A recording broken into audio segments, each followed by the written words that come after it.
Penting Bapak Ibu untuk menghindari beberapa hal yang bisa menghambat atau bisa berpengaruh terhadap kenaikan jabatan fungsional kita ke depan. Tetap stay tune di channel saya, kita bahas ini lebih dalam.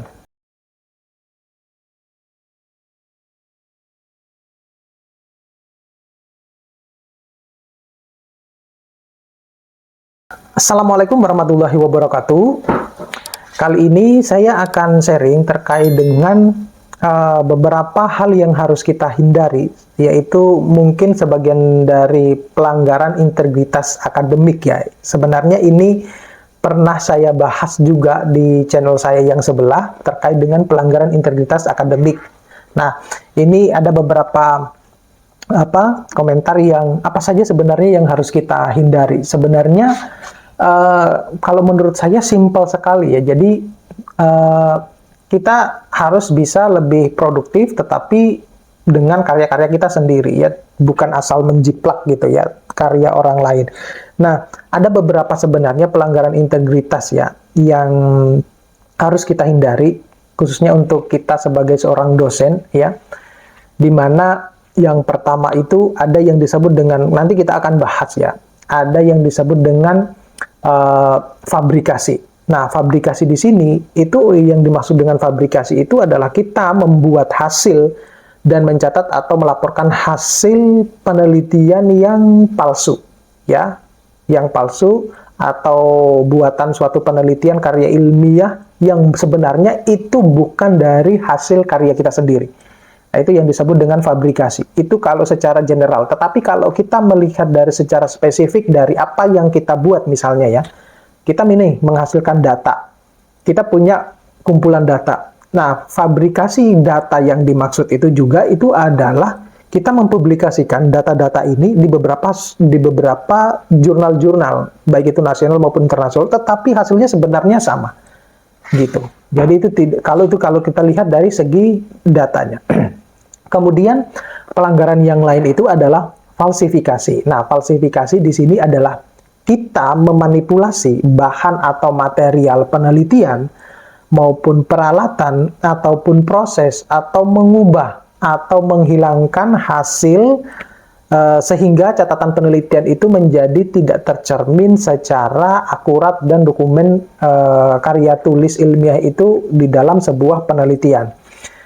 Nah, saya belajar dari profesor-profesor saya di sini, itu sebenarnya ya kalau kita melihat ya, mungkin kalau di Indonesia ya, mereka ketika melakukan penelitian, yang penting menghasilkan data, kemudian publish ya.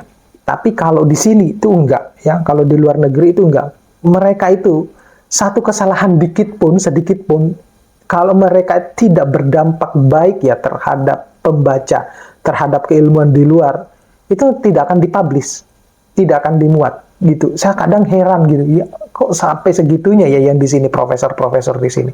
Jadi mereka itu ya udah, kita dibimbing mati-matian untuk menghasilkan benar-benar data yang akurat gitu ya, yang akurat, yang baik gitu. Jadi mungkin kalau kita ya menghasilkan, yang penting menghasilkan data, nulis, publish gitu ya. Ternyata mereka enggak, mereka itu punya pemikiran bahwa suatu penelitian itu dinyatakan baik kalau satu bermanfaat untuk masyarakat dengan melihat dari segi juga bermanfaat untuk pembaca, dilihat dari segi berapa jumlah citasinya, semacam itu. Jadi sehingga saya menarik kesimpulan bahwa berarti kalau tulisan kita tanpa citasi tidak bagus gitu.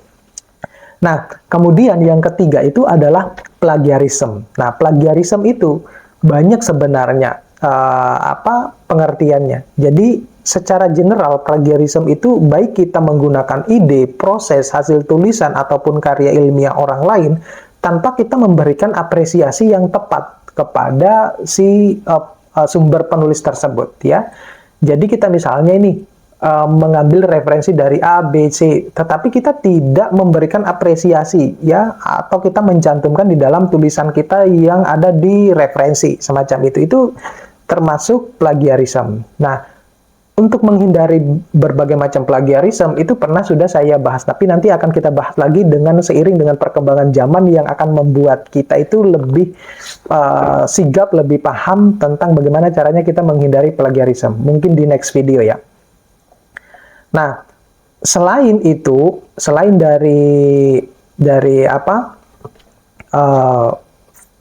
fabrikasi, plagiarisme, falsifikasi, ada juga yang disebut dengan authorship. Ya, authorship itu ada yang disebut dengan guest authorship, ada yang ghost authorship, ada yang gift authorship. Nah, ini ada 3 jenis ya, ada 3 jenis ini. Ya, ini sudah juga pernah saya bahas. Yang paling sering menyakitkan itu adalah gift authorship. Nah, gift authorship itu adalah seseorang yang tidak memiliki keterlibatan langsung, bahkan tidak terlibat sama sekali di dalam sebuah penelitian, tetapi namanya tiba-tiba muncul di dalam artikel kita. Nah, itu yang terjadi, yang pada akhirnya dalam tanda kutip ya. Yang tanda kutip itu adalah perjokian pembuatan artikel untuk kenaikan guru besar atau profesor. Ya, itu yang saya dapatkan cerita dari teman saya juga, baik itu di kampus negeri maupun di kampus swasta, yang secara tidak langsung ya, dia mengetahui secara langsung mengetahui, bahkan membantunya profesor tersebut menulis. Ya, padahal si calon profesor itu tidak memiliki kontribusi sama sekali atau bahkan tidak pernah melakukan penelitian bersama dengan yang menulis artikel tersebut. Nah, itu. Kemudian ada juga yang disebut dengan konflik kepentingan. Ya, kalau konflik kepentingan itu misalnya itu tadi seperti yang sudah saya jelaskan tadi. Ini saya nih butuh nih untuk kenaikan guru besar. Saya ini butuh untuk kenaikan jabatan fungsional, saya kurang 3 poin, tolong dong dituliskan. Itu adalah konflik kepentingan. Ya, semestinya seringkali sudah saya sampaikan bahwa ini saya juga mendapatkan ilmu dari seorang profesor. Ya, ketika kita sudah terjun di dalam dunia akademisi ya sebagai seorang dosen, semestinya kita sadar konsekuensinya itu ya tidak hanya semata-mata kita hanya mengajar, melakukan penelitian, pengabdian, tetapi yang terpenting di sini juga adalah kita harus menulis dari hasil penelitian-penelitian kita yang kemudian kita publish di dalam sebuah jurnal, baik itu nasional maupun internasional, atau bahkan buku, atau bahkan proceeding, semacam itu. Itu ilmu yang saya dapatkan dari profesor. Ya, jadi itu yang mungkin masih belum banyak dipahami oleh, mohon maaf ya, sebagian besar dosen-dosen ya kita, bahwa esensinya sebagai seorang dosen itu apa sih? Ya, itu yang masih belum mungkin dipahami ya. Kemudian ada yang disebut dengan pelanggaran standar jurnal ya. Pelanggaran standar jurnal ini akibatnya ya, efeknya itu bisa terhadap juga karir dosen ke depan. Kemudian pelanggaran standar jurnal itu kita ya mempublikasikan hasil penelitian kita, penelitian yang sejenis, datanya sama, tetapi dipublikasikan di beberapa jurnal. Ya, itu mirip sama halnya dengan fabrikasi data ya, gitu. Kemudian hal yang lain itu, pelanggaran yang lain itu adalah penyerahan karya ilmiah berganda secara bersamaan. Ini pernah saya alami ketika saya menjadi salah satu reviewer di salah satu jurnal. Ya, di salah satu jurnal ada salah satu dosen menulis hanya diganti judulnya, isinya sama, diterbitkan di dua jurnal yang berbeda, gitu. Dan sayangnya tulisan ini sudah publish.